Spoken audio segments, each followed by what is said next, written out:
Gregory, in a really beautiful place, St Giles's Church in Matlock. Now, the first thing you can sort of strike you is, if you ever come here, careful, there's the alleged holy water there on the left-hand side, which I just put my hand into, not realising it was full of water. So that was rather uninteresting. However, there are some really interesting things here. We know that this church goes back to the Templars and far beyond that. We know that it was one of the main banking systems for the region. And it also hosted shelter in its alleged beliefs of, it hosted shelter to the Grail in some myth and legends, where the Grail travelled from south up north towards Scotland and stopped at Matlock, apparently here in Derbyshire, and it was protected by the Templars of that time. The church goes back for hundreds and hundreds of years. There's actually been settlement and obviously buildings on this site for the last 2,000 years, would be precise. But when we come in, what we first see, which we found particularly interesting, was the serpent and the apple on the tree. Very nicely tucked into the corner here, as we can see. Now what we've got is, we've actually almost got a triskelion at the top there, which I can certainly see, which is quite nice. And we've certainly got a shamrock as well, which I thought was quite interesting. I don't know if you can see the sign there, it says, the wages of sin is death.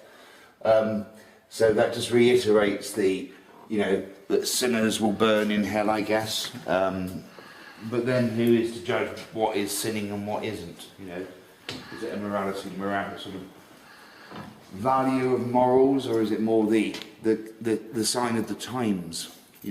Morals change over centuries, viewpoints change. What was sinful 200 years ago perhaps isn't considered so sinful today.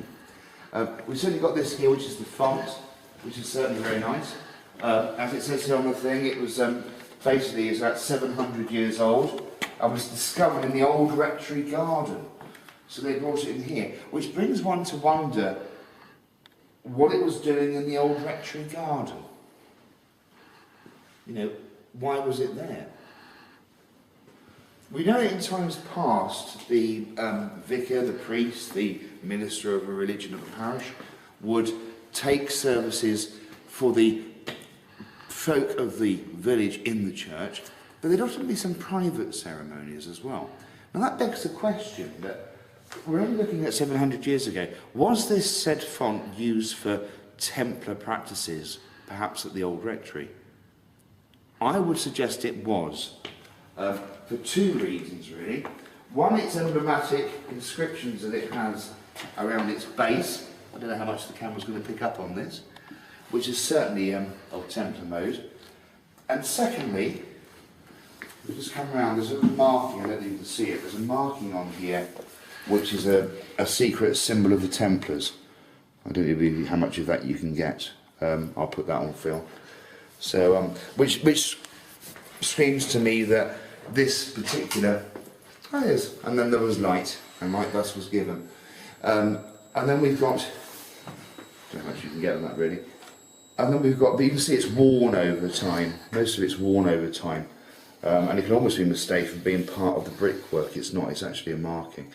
So one can but assume, or make the conclusion, that this perhaps was used for Templar ritual, which is why it'd be at the rectory. And obviously brought here at a later date, which is of quite interest. Just moving around the church here, we'll just turn that light off on the way. For me, I know that the Clark surname, that's my third generational line, so it's not a pedigree, but the Clark name is pretty in bed with many others. It was certainly in bed back then, and we're going back to, 1241, when the Gregory family was very much associated with the Clark family in this particular area. We're going to go down to a place called Ralston in a while, which was actually owned, Lord of the Manor, by the Neville family, my first generation, my pedigree. However, for the meantime, what we have here is we can see straight away we've got three things on here which are quite in particular interest to me. We've got G.E. Andrews, and we know that Andrews is Andreas, which becomes Andrew, which becomes Andrew with a U at the end, which then becomes MacAndrew. Later on, its anglicised, goes into Scotland, becomes MacAndrew. Now, we always have this argument about the potato. Is it a muck or is it a mac? In my belief system, and as a researcher, I've always considered the muck to be Irish and the mac to be Scottish. But bear in mind, both Celtic kingdoms were very much entwined in the old days, because the Celtic kings of Ireland certainly travelled up to Scotland, then thus the royal family of Scotland were born. And there was the time with the Icelandic queen as well, the Queen of Iceland. So what we have on here, though, this is World War I, remembrance of the Great War, as we know, the fallen. G.E. Andrews. We have, basically, we've got Gregory, we've got a few Gregorys here, which I see Gregory. There's 4 Gregorys there, I assume they're father and sons, which I found particular interest. And then we've obviously got G. Clark, which I expected to see. Now, the Clark family here, Clark name varied between Clark with an E, Clark without an E. It certainly varies, and it's only just a spelling change within the connection. As we know, surnames are brought in for taxation purposes, but we can safely say that that particular Clark is connected to my line of Clark surname as well. Great, so this wonderful wooden carving here on the main pit. We've got, as you can see, the Knights Templar sword, which is quite out of time, really. And you can almost think that this is one of the the Franciscan monks. You'd be wrong. It's actually, in my view, a representation of John the Baptist. And as we look round here, we see the motions of John the Baptist as he's cleansing the garment. He's then bowing down to receive his holy anointment at the saddled shores of time from Jesus, the Jesus. And then behind there, which we can't really see a great deal of, it's hidden behind all these beautiful flowers, we've got another representation of Jesus with the Grail. Now, note his hand, note his right hand. I don't know how much you can zoom into his right hand there. Yep. His right hand is very much doing this. I'll just show you on tape. It's doing this, which is one of the most sacred commands and salutes in any organisation, in any secret organisation in the world. So, and it's interesting that we've got the Jesus here doing that particular sign there. We've got the Ninhursag, the mother goddess, which makes sense above the Jesus and the anointed, the chosen ones. And we've got the Ninhursag. Now, Ninhursag is the mother goddess, as we know. She's known by many, many names over many, many centuries, many periods. But that's the most true representation. In fact, in Templar teachings, Knights Templars are taught to make what would be best described as a voodoo doll in the shape of the mother goddess, pretty much like a sort of cross. And they make what's best described as a voodoo doll for magical purposes. The Templars did and do still today, depending on what grade they are. They make this, and eventually they sacrifice that back to the realm. They only have it for a period of time, and it's sacrificed back to the realm.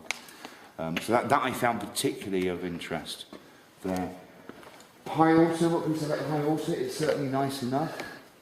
We've certainly got a true representation of the cross. As we know, that Jesus was not crucified on a cross. Beautiful, you can just hear those bells going there for the hour. We've got the real representation of the sun, the moon and the stars, all embedded into the cross. That emblem that you're seeing there on the high altar represents the sun, the moon and the stars. Doesn't represent anything else than that. It was only later in history we see that suddenly Jesus is sacrificed on a cross, which we know to be false. But there are still a set of people that believe that to be the truth. I suppose it's like anything. If you tell a lie long enough and you make the lie big enough, everyone believes it. Yeah, that's always something to bear in mind. So the Jesus aspect, I suppose, is believed. There's some, again, lovely artwork around here. I get a sense of warmth and feeling here in the church all the time. Lovely golden eagles. Brass. It's a bit of a shame because brass, as we know, is a copper format, and Templars aren't allowed to touch copper really, or have any form of copper on their person. If you're a real Templar, that's a big no-no. Certainly the aspect of the Virgin Mary with the child Mary Magdalene, but I find that interesting because she's got the nice blue and red, the royal blood, the blue and red robe on. But what I find particular of interest is in when we go into the Labour Chapel, we see the Jesus in a red robe, which is absolutely amazing. There's two colours that are the most prominent, which is red and silver, yeah, for blood and honour in battle. Now, over the centuries and years, people always think it's red and white. The Templars have white robes and red crosses, but the white really is a silver. So we've got to look at the red and the silver.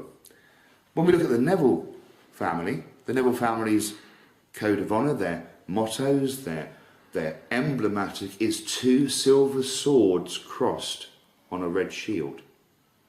Yes, they have the line in the earlier days before the Neville family existed, because we go back to the Kings of Ireland. But in that period, we've got the red and the silver, the most important colours.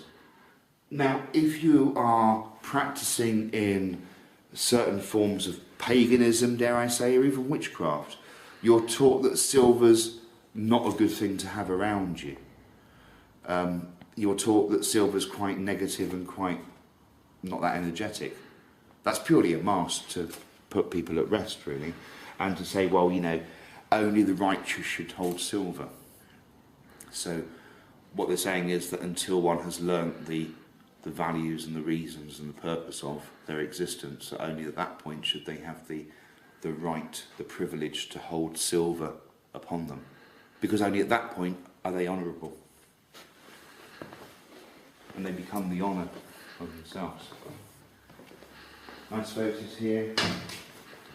As we I found this of particular interest. It almost looks, it can deceive you actually. If it looks, can be always deceiving. But this particular marking here is quite nice. I don't know if you can count how many are around there. How many marks are around there? Anyone see the mark? There's nine main points there. I don't know if you can see that. You've got the 3, 4, 5, 6, 7, 8, 9. Yeah. 9 points, which makes sense to me. The 9, which again takes us back to the Templarism. And we've got the inner sanctum at 10. The inner sanctum at binary of 1 and 0. And the inner sanctum has the inscription, the inner circle part of IHS. Now sadly I'm not allowed to say today what that actually means. There'll be many scholars that say what IHS, what they think it means, but I'm not privy to share that today, sadly. But so that's interesting. We've got a rose. We can call it a rose, a star, same thing. The Adar, the rose. The star, the Adar, same thing. And then we've got the 9 points. So we've got the 9, inner sanctum, inner circle, with the IHS.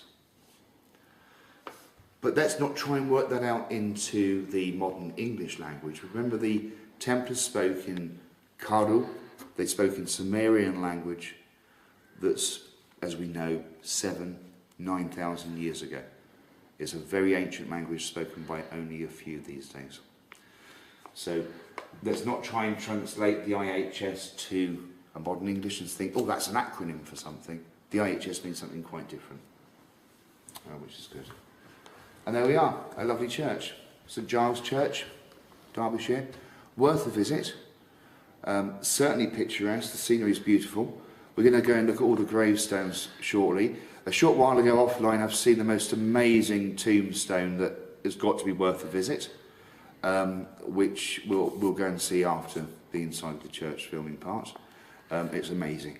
I went out for a little fresh air break and had a little wander. I felt compelled to walk a certain way, which I did. I went with my gut feeling, as you should too, and stumbled across, dare I say, the most amazing stone, which we'll go and see shortly.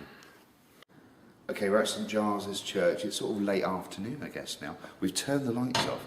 I just want to get a feel for the place with just natural lighting coming through and see if we can get any type of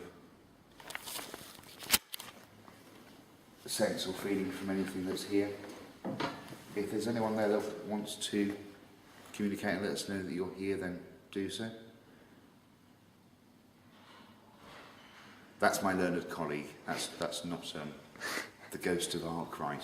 It's said that the Sir Arkwright, the cotton mill trader from the area, that he covers the grounds of this church and roams around with sightly apparitions and ghostly whispers to all that visits and treads on his path. However, it certainly has a feeling about it. There's one thing that I didn't show you on the last video, which is quite important. You can just look up there, we've got the rose within the Star of David.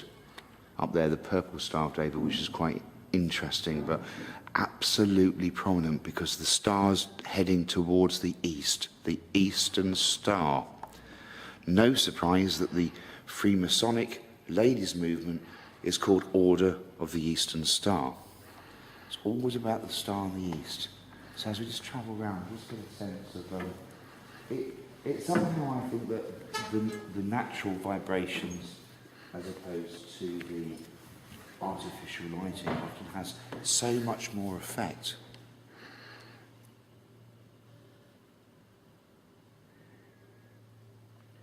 And you certainly get that feel as we head up.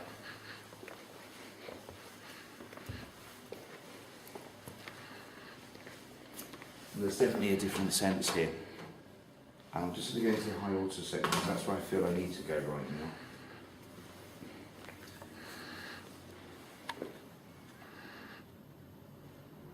And I don't know whether you just want to pan around and see that, how it would have been by candlelight in the past. Down there, the amazing viewpoints of it, how it would have been without the artificial lighting.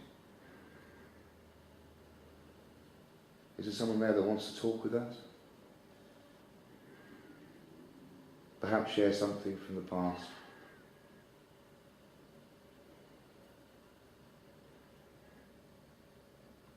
Any noise or indication to say that you're here?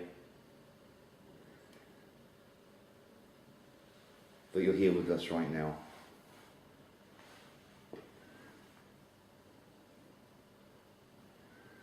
I certainly get a different feel around now, where we're at. I certainly get, now I get a sense that there's something going on.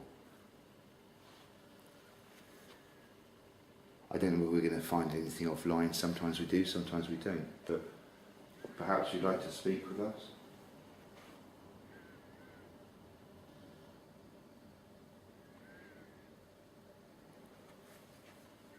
There's definitely something here.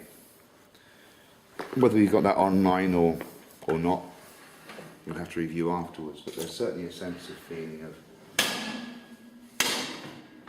something. And it's got a totally different feel to it now to what it was when I was doing the historical part of the film and telling you about the history and things. One thing to note about this church, it's got a Masonic floor. Yeah, very typical of every Freemason's lodge, every Templar lodge. We have, let's not confuse Freemasons with Templars, they're very different, but we have a very different feel about it here now. Amazing church, St Giles Church, Matlock, Derbyshire.